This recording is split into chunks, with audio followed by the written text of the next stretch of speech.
In today's video, I am going to teach you how to build a meal plan in Notion. Start by opening Notion and go into your home page. This is your main landing area, and it is the easiest place to begin when you want to add a new tool to your workspace.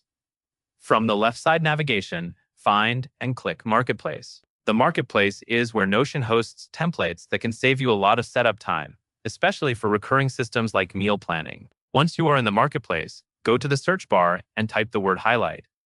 As you type, results will appear below. Look for the template called Meal Planner, Recipe List, Grocery List, and click it to open the template page. Take a moment to scan the template preview so you understand what you are adding. This template is designed to connect your plan with your meals and ingredients, which makes it easier to stay organized over the week. On the template page, click the highlighted button near the top, then select Add to Private. Adding it to private places the template inside your own Notion account so you can edit it freely. After you add it, click the highlighted control to open your workspace navigation, then choose Recents. You may need to click Recents again, depending on how your sidebar is collapsed or expanded, but the goal is to locate the newly added template quickly. In your recent pages, click Meal Planner to open it. Inside the template, click Plan. This takes you to the planning view where you can start assigning meals to specific days.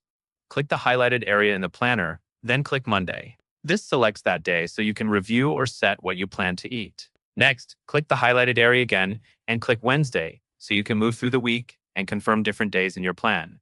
Now click Meal Plan, then click Meals. This brings you to the Meals database, where the actual meal entries live. Click the highlighted item to open a meal entry, then click the highlighted area near the top of the meal page to focus on the details. Finally, click Ingredients to view the ingredient section. This is helpful because it keeps your cooking details connected to the meal itself, which supports consistent planning. That covers everything you need to know.